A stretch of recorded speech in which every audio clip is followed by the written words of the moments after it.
So a very good afternoon to everyone. आइए चिंतन पर बात करेंगे। कंtemplation। चिंतन क्या है और चिंतन क्यों आवश्यक है? हर प्राणी चिंतन करता है या चिंता करता है, ये आप पे निर्भर करता है। आप चिंता करते हैं कि चिंतन करते हैं। देखिए, हर प्राणी का अपना एक वैचारिक स्तर बनाया गया है। मच्छर का एक वैचारिक स्तर होगा, पता नहीं मच्छर सोचता है कि नहीं, मुझे मालूम नहीं, क्योंकि मैं मच्छर के बारे में नहीं जान सकता। बड़ी विचित्र संसार बनाया गया है।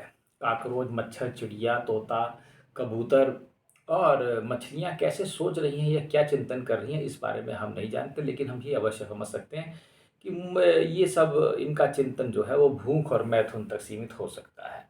इनको ये भी नहीं मालूम कि इन्हें कब क्या चाहिए। कुछ तो इस लेवल के प्राणी होंगे कि उन्हें मालूम भी नहीं है कि मैथुन होता क्या है। उन्हें मालूम कुछ नहीं, बस वो हो रहा है वहाँ पे भूख लग रही है, खाना हो रहा है, खाना मिल रहा है, जो भी कुछ खा रहे हैं उन्हें कुछ नहीं मालूम। आप उसे लैट्रिन कह सकते हैं, लेकिन वो उन्हें खा रहे हैं। उन्हें नहीं मालूम ये गंदी होती है, वो उनका खाना है। तो इस तरीके से किसी का चिंतन मनन या किसी क्या कर रहा है कोई प्राणी, ये उस पर विचारों पर निर्भर करता है, वो क्या सोच रहा है। इस प्रकार से मनुष्यों को बनाया गया। देखिए, मनुष्यों में प्रायः मनुष्य ये सोचते हैं कि हम कितने अलग हैं, और ये बात सही है, हर मनुष्य अलग अलग बनाया गया है। यहाँ हम प्राणियों को दो भागों में बांट देते हैं। 99.99% प्राणी इस पृथ्वी में सोचने के लिए पैदा नहीं हुए हैं, वो सिर्फ करने के लिए पैदा हुए हैं। उन्हें यही नहीं मालूम वो क्या कर रहे हैं। वेरी गुड, अच्छी बात है, क्योंकि वो सिस्टम का एक मैनेजमेंट है, वो एक प्रोग्राम है। वो प्रोग्राम है और वो चल रहा है, वो अपना करते रहते हैं। कोई उसमें कोई बुराई नहीं है जो उसे, लेकिन मैं बस उसमें ये कहूँगा कि आप खुश रहिए। बस मैं सबसे बड़ी चीज़ यही सोचता हूँ कि खुश रहें तो ठीक है, ये रो ही रहे हैं, लेकिन परेशानी बस ये रोने वाली ये आ गई और बीमारियों वाली आ गई। अगर ये दो परेशानी ना होती तो चिंतन करने की क्या आवश्यकता थी। आराम से गए खाए और थोड़ा बहुत मृत्यु और बुढ़ापे का दर्द जो हो रहा है, ये 2-3-4 समस्याएं ना होती तो मुझे नहीं लगता कि यहाँ किसी चीज़ की ज़रूरत थी। हम मैं खुद स्वयं खुद कहता हूँ, ये सब चिंतन मनन, ये वीडियो बनाना, ये सब करना, इतना सोचना, इतना कुछ पढ़ना या अपने मन में सोचना, ये सब बेकार है एक तरीके से। अगर इसको देखा जाए तो गौर करना मेरी बात पे, ये बेकार है वास्तव में। अगर खाली जीवन साधारण हो, आपके पास 4-5 अच्छे दोस्त हों, कुछ संगीत हो, बढ़िया भोजन हो, मृत्यु ना हो और भय ना हो, और आपको किसी चीज़ में मतलब आप हमेशा यौवन अवस्था को प्राप्त रहें और ये बीमारियों से बचे रहें, तो क्या आपको कुछ चाहिए? मुझे नहीं लगता आपको कुछ चाहिए। आप विचार करिएगा, आपको वास्तव में कुछ नहीं चाहिए। ऐसे ही मैं ऐसे ही जीवन जी दूँ, मुझे बस 60-70 साल की अच्छे जीवन आयु, स्वस्थ जीवन दे दिया जाए, जो ये सड़े हुए विचारों से पार हो।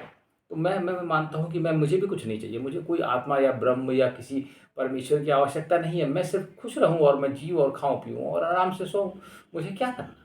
लेकिन ये ऐसा नहीं किया गया सिस्टम ने। सिस्टम बड़ा कॉम्प्लिकेटेड है, इसीलिए इसने क्या किया कि कुछ तो विचार शक्ति मनुष्य को प्रदान कर दी कि कुछ चिंतन तुम करो।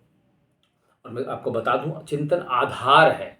जो भी बहुत बड़े बड़े विचारक हुए हैं, ठीक है, जो चिंतन करते हैं, मनन करते हैं स्वयं का, ठीक है, ये आवश्यक है स्वयं की मुक्ति के लिए। तुम चिंतन किसी दूसरे के लिए नहीं करते।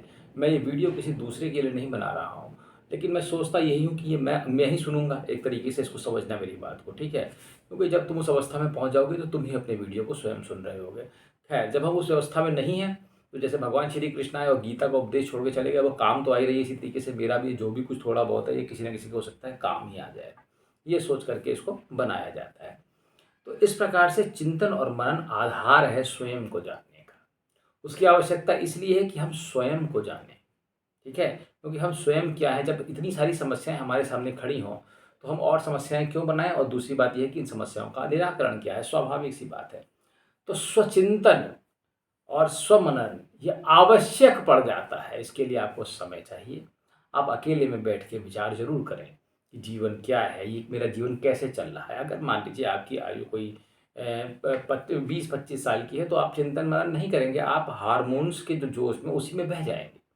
लेकिन अगर आप 40 साल के आसपास पहुंच गए और आप पीछे मुड़ के देखिए, तो आपके कुछ आगे भी देखेंगे तो आपको बुढ़ापा खड़ा हुआ दिखाई देगा, और इधर आप देखेंगे तो आपको कुछ समझ में नहीं आएगा आपने आज तक क्या किया या मैं आज तक क्या कर रहा हूँ।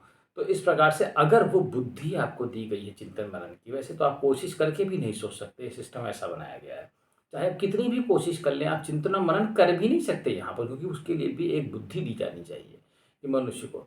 ये ऐसा सिस्टम है जैसे किसी को आप छेड़ोगे। जैसे मान लीजिए मैं इस कुर्सी से कहूँ कि भैया तुम चिंतन करो परमेश्वर का, या तुम ऐसा मनन करो कि ब्रह्म कैसा होता है, तो ये चिंतन, ये कुर्सी और ये क्या तुम्हारे प्रवचन को सुनेंगे? ऐसे ही मनुष्य भी हैं। समझना मेरी बात को, बुरा मत मानना, ऐसे ही तुम भी हो। तुमसे अगर मैं कहूँ कि ऐसा-ऐसा है तो तुम कहोगे ये बेवकूफ़ है। वो कोई ख़ास बात नहीं, मैं बेवकूफ़ हूँ चाहे मैं क्या हूँ मुझे खुद नहीं मालूम मैं क्या चीज़ हूँ, ठीक है? वो एक शब्द है, मैं शब्दों से अलग हूँ, लेकिन मैं शब्दों से तो ऊब ही गया हूँ, चाहे तुम मुझे जो भी कहते रहो।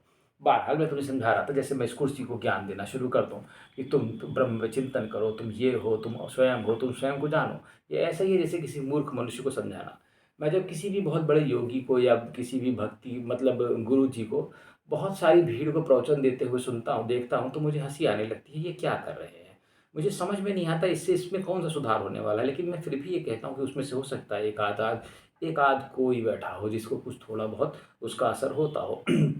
बनस्पत बहुत बड़ी ऑडियंस को प्रवचन देना मुझे तो कदापि भी रास नहीं आएगा, मैं तुमसे स्पष्ट कहता हूँ। क्योंकि मुझे मालूम है उसको समझाना एक बेवकूफ़ी है, वो सब प्रोग्राम्ड है। उसमें से जो कुछ सेलेक्टेड वन्स हैं, वो अगर तुम्हारा प्रवचन सुने तो वो ज़्यादा बेहतर है मेरे ख़्याल से, ठीक है? तो देखिए, चिंतन और मनन ये इट्स अ मस्ट। ये एक मतलब ज़रूरी चीज़ है, ये होना ही है, ये करना ही है, समय निकालना ही है अगर आपको वास्तव में मुक्ति चाहिए। और स्वयं के चिंतन से बहुत बड़े-बड़े विचारक हुए हैं, कृष्ण ने गीता में तक विचारकों के नाम लिख दिए, ठीक है? उन्होंने कहा कि ये एक बहुत बड़े विचारक थे, नाम मैं भूल गया हूँ, ठीक है? तो वो वैचारिक चिंतन करते हैं कि पृथ्वी में क्या हो रहा है, कैसे हुआ, मैं क्यों हूँ यहाँ पर और मैं कहाँ जाऊँगा और मैं कब जाऊँगा, ये सब क्या है? और ये एक व्यर्थ की एक्सरसाइज़ नहीं है। तुम असल में तुम्हारे दिमाग में ये सोचना है कि अगर मैं कोई विशेष किस्म की क्रिया कर रहा हूँ, मान लो मेरी क्रिया को तुम देखे हाँ, ये ज़रूर कोई ख़ास आदमी है, कोई विशेष क्रिया करते हैं, ठीक है? वो क्रिया तो ख़ास है ही है, मैं ये नहीं कह रहा कि वो ख़ास नहीं है, लेकिन मैं तुमसे ये भी कहता हूँ उसके साथ-साथ चिंतन मनन उसी के बराबर एक इम्पोर्टेंट पार्ट और रोल प्ले करता है तुम्हारी मुक्ति में। जब तक तुम इसको नहीं करोगे, चाहे तुम कितनी भी क्रिया कर लो, जब तक तुम स्वयं के विचारों में ठीक है? जब स्वयं के विचारों में तुम एकदम वो आत्मनिरीक्षण, आत्मावलोकन इन सब चीज़ों में नहीं जाओगे, इनमें समय नहीं दोगे, चिंतन में समय नहीं दोगे, तुम ये सोचोगे कि बस मैं ये क्रिया कर लूँ, ये कर लूँ, नहीं। इसके लिए तुम्हें इसमें उतना ही महत्वपूर्ण ये भी भाग है जितनी महत्वपूर्ण कोई क्रिया या कोई स्पेसिफिक टेक्निक आप जो योग की कर रहे हो, जितना महत्व उसका है, उस योग का है, उतना ही महत्व इस चिंतन और मनन का है। तुम इसके महत्व को नज़रअंदाज बिल्कुल नहीं कर सकते, मैं तुमसे कहता हूँ। तो स्वयं क्या करते हो दिन भर में इसकी एनालिसिस किया करो। आगे क्या करोगे, क्यों हूँ मैं, क्यों हूँ, कैसा हूँ मैं, क्या मेरे में कुछ सुधार हो रहा है, बहुत सारी सेल्फ हेल्प बुक्स हैं, तुम तो अपना सुधार उनसे कर सकते हो। लेकिन मुझे लगता नहीं कि किसी किताब को पढ़ने से किसी में सुधार हो सकता है जब तक कि स्वयं की बुद्धि में ही ऐसा ना बैठा हो, ठीक है? क्योंकि आदमी किताब पढ़ेगा ही नहीं, उसे कोई शौक होगा ही नहीं उस किताब को पढ़ने का। तुम कुछ भी अच्छी सेल्फ हेल्प बुक्स के अमेज़न या गूगल में डाल के तुम उसकी मदद ले सकते हो, तुम पढ़ सकते हो कुछ किताबों को। बहरहाल किताबों को पढ़ो, अपने स्वचिंतन करो, स्वविचार विकसित करो, तभी तो कुछ नवीन नूतन होगा इस संसार में। ठीक है? इसी आशा के साथ कि आप चिंतन मनन करेंगे। आपको दीपावली की बहुत-बहुत शुभकामनाएँ। धन्यवाद।